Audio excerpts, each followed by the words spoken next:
Greetings to those who watch below. It's that time again, time for some truly creepy paranormal tales. 1. When I was 17 years old, I babysat a lot. I can vividly remember this one babysitting experience. It sounds extremely cliché, but it was on a dark and stormy night.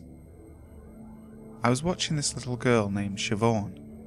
She was a sweet kid, and her parents were supposed to be back well after midnight. So Siobhan and I sat and watched TV and played games, typical activities when you're babysitting.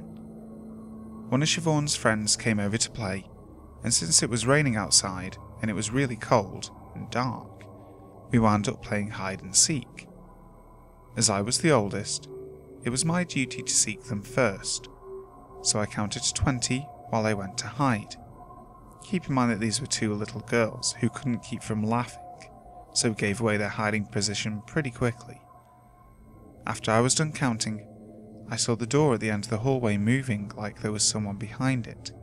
I automatically assumed that that was where the two girls were hiding, so I walked down the hall and made a show of saying, "Gee, I wonder where they are." I figured I'd wasted enough time pretending to look for them when I already knew where they were, behind that door that kept moving. So I walked quietly to the door and I stepped into the room and looked behind it and said, "Gotcha." I was completely taken aback when I saw there was no one there, and the laughter I'd been hearing wasn't coming from the two little girls, because the two girls decided to hide on the opposite side of the house. I quickly found the girls and told them that playtime was over, and that we were just going to sit and watch TV. Siobhan's friend had to go home in half an hour, so after that it was just Siobhan and I in the house alone. I decided it was time for Siobhan to go to bed, because it was already way past her bedtime. So I put her into her bed and went into the living room to study for a test. I kept hearing what sounded like a door open, and I thought Siobhan was trying to come out to get a glass of water or to say that she couldn't sleep. I was waiting for the typical excuse from a kid, but every time I checked, she was sound asleep, so anything I was hearing wasn't coming from her. Her parents finally got home a little after midnight, and when Siobhan's dad was driving me home, I told him what had been happening and what I had experienced. He'd said that he'd experienced the same thing, and had not told me anything to see if I would experience anything just like him. I can honestly say that was the creepiest and most scared that I had ever been. 2.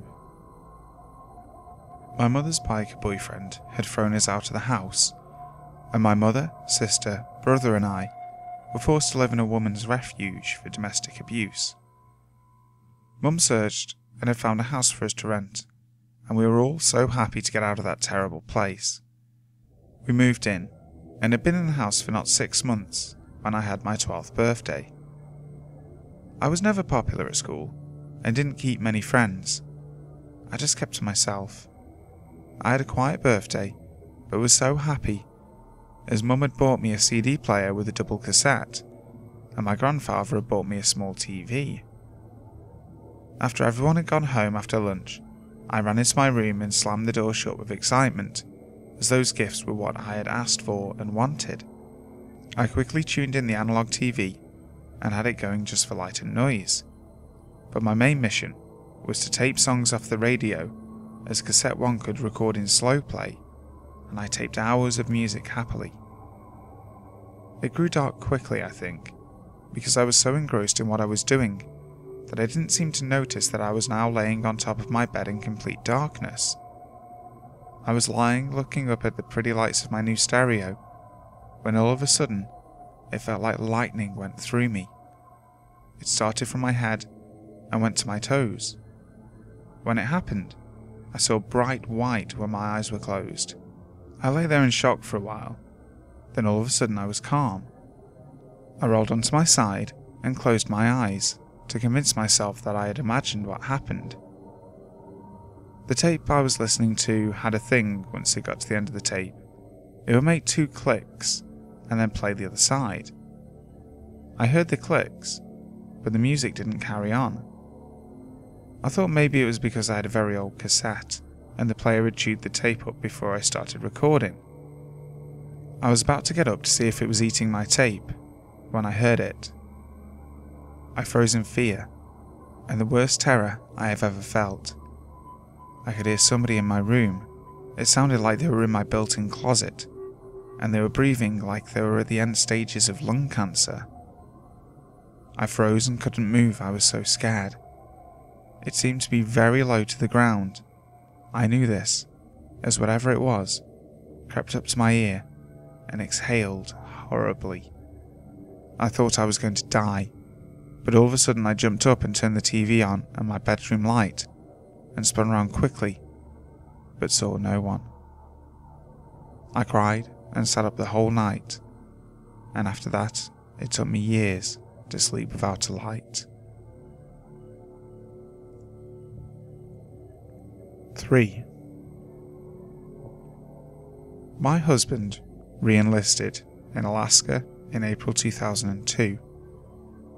We left Fort Benning in September of that year and took 1 month leave to go home before we flew out. We knew we were heading into one of the coldest places on Earth during the winter months and an active earthquake zone to boot, but we were anxious to begin our new adventure. After 3 weeks in lodging, we got a house over in Birchwood. It was a townhouse style home and was very cosy. I don't remember exactly how long we were in the house before I had my first experience, but it was active up until we moved in April 2006. My husband worked night shift on patrol quite a bit for the first year we were there. One night my husband was working and I was sleeping. I got woken by 2 pokes on my left thigh. I thought it was my daughter wanting to climb in bed with me, but when I rolled over, no one was there, and both kids were in bed sound asleep. I thought I had just been dreaming, so I rolled back over and went to sleep. I just put it out of my mind. It was a few months later, and my husband was actually home this time. I was laying on my left side, and don't remember how long I had been sleeping for, but I was awakened by someone saying, "What?" in a very forceful manner into my right ear. I could feel warm breath as it was said. I kicked my husband's leg and told him to leave me alone and let me sleep. He kicked me back, saying he hadn't done anything because he was sound asleep. It ticked me off a little, so I sat up and pushed on him to get him to wake all the way up. He kept saying he didn't do anything and that I should just let him go back to sleep. We went back and forth for a few minutes, and I told him what had happened before, and he said one last time that he hadn't done it, and that maybe it was one of my friends that seemed to follow me around, and that I should just let it go and go back to sleep, since there's nothing either of us can do about it. One night, a few months later, my husband and I were downstairs watching TV after we had put the kids to bed. Our daughter, who was almost 3 at the time, liked to get out of bed and try and stay awake as long as she could. Well, when we heard little footsteps coming down the stairs, we figured she was going to have an excuse to be up. So my husband went and jumped to the bottom of the stairs to try and catch her, but nobody was there. He looked at me and said, "I know you heard that just as well as I did," and I looked at him and told him that I had. We both went upstairs to see if either of the kids were awake, and they were both sound asleep. He just looked at me kind of puzzled, and I shook my head and told him, "I told you so." There were always things getting misplaced throughout the house that would turn up a few days later. Nothing new. The TVs upstairs and downstairs shut off a lot, and the dryer door popped open a couple of times. I had the door to the garage lock itself on me one time when I went to put stuff in the trash. I always saw shadows moving out the corner of my eye, and I refused to go downstairs at night after we had gone up to bed. The last big thing that happened occurred a month before we moved to New York. My husband was working the night shift, and it was a very cold, snowy night. Me and the kids had been inside all day, and I'd just fed them, so I told them I was going to get a shower and that they should come upstairs and play until I was done. I made sure the front and back door as well as both screens were locked before we went upstairs. For some reason I just wanted them upstairs with me. After a while I got out the shower and dressed for bed, and asked the kids if they wanted a snack or a drink before we went back up. We all started downstairs, and my dog was laying in front of an open front door, staring at it like she was going to pounce on something. I could hear the kids playing while I was in the shower, and knew the house was all locked up. How in the hell did my screen and front door get opened? I panicked and grabbed my kids, threw their coats at them, and told them to get the dog and get in the car. I threw my coat on, grabbed my purse, closed and locked the door, got in the car and left. I called my husband as soon as I backed out of the driveway and told him what happened, and said that he needed to come to the house and go through it with me before me and the kids would go back in. He said he'd be home in a couple of minutes, but I wasn't going back without him, so kept driving. I ended up meeting the police car at the entrance to our neighbourhood, and he had another MP behind him, so they flipped on their lights and sped off towards the house. I had left in such a hurry that I left all the lights on and the TVs on upstairs. I wasn't going back in until they went through every room, closet and crawl space and cleared that house. I tried to keep my composure for my kids' sake, but I was scared to death. It just didn't make sense, and even though they didn't find anyone in the house or any indication that anyone had tried to get in, it didn't make me feel any better. Both kids slept with me that night, as well as our dog.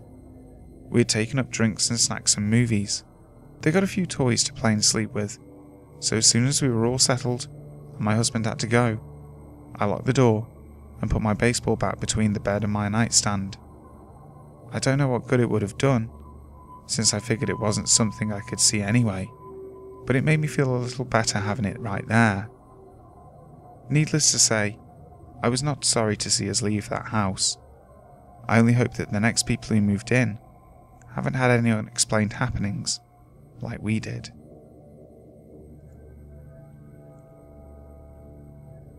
(4) Back in 1992, when my daughter was about 7 months old, I had a very scary experience that to this day has left me with many questions. From the moment that we moved into the old home that we were living in, I knew that there was something not right about it. It felt very negative and depressing. I didn't like anything about that house, but my boyfriend told me that I felt that way because it was an old house.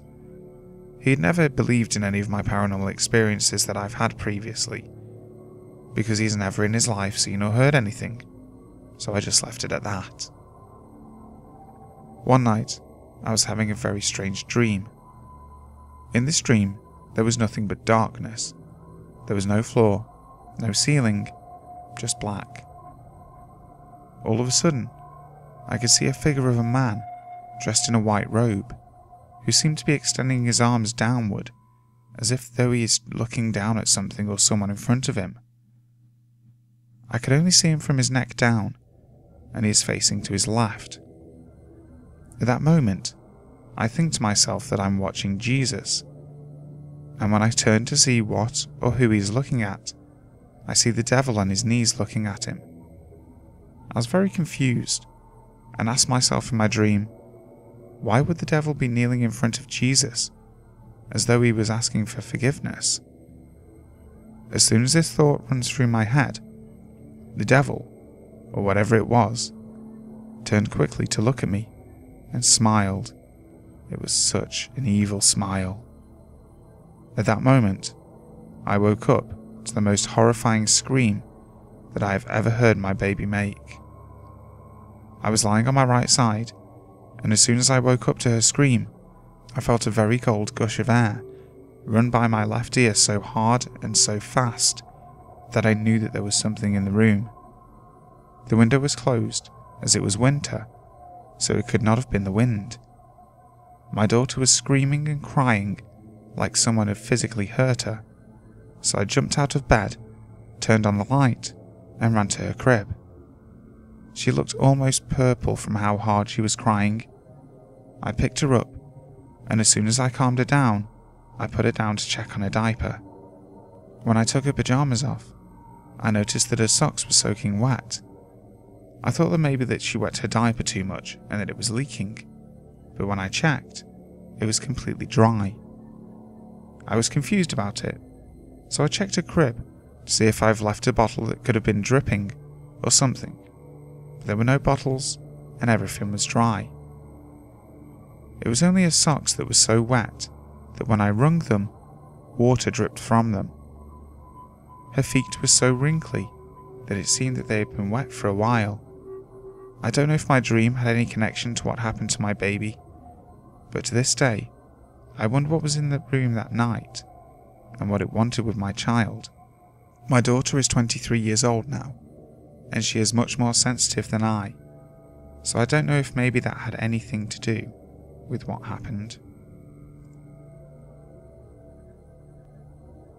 5. I used to board in the main building of 4 Chessel's Court in the Canongate, Edinburgh, for 3.5 years from 1985. Chessel's Court is through some arches off the Royal Mile in the old town of Edinburgh, and the buildings that are there were built around 300 years ago to make the court what it is today, but the site had been built on for some hundreds of years before. One night I had been asleep, but had woken up to get myself a drink of water. This is about 1:30 in the morning. After climbing back into bed, I heard my landlady's dog growling and scratching at my door to get in. At the same moment, someone or something came through the wall beside my bed and started to climb over me. I could feel it pushing down on the blankets as it climbed on me. This went on for what seemed like forever, but would say it was probably about 2 minutes, with the dog growling at the door all the time. It was pitch dark.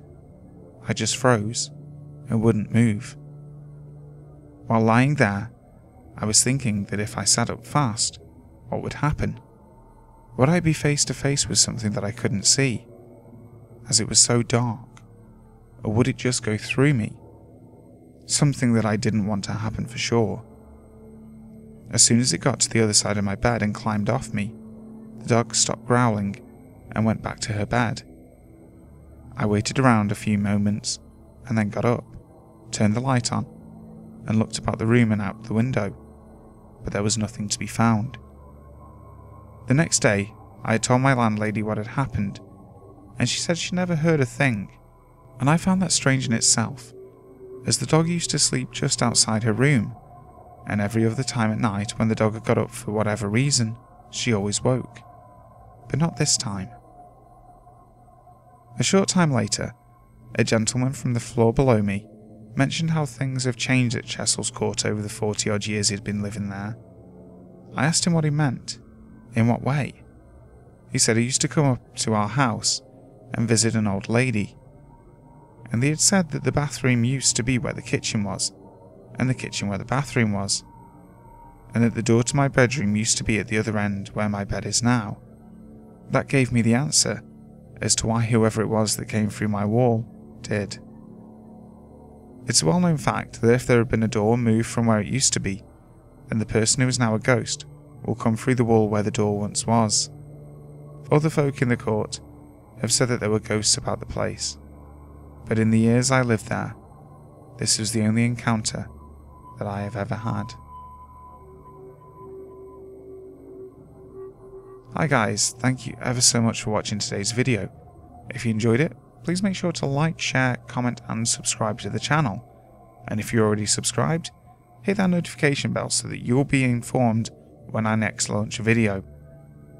I have stories on Dismal Hero and that creepypasta guy's channel this week. I've put links to them in the description box below. Also, if you've got a story you'd like me to narrate, whether it be a personal encounter or a creepypasta, make sure to send it to my email, also in the description box. So, until next time, sleep tight.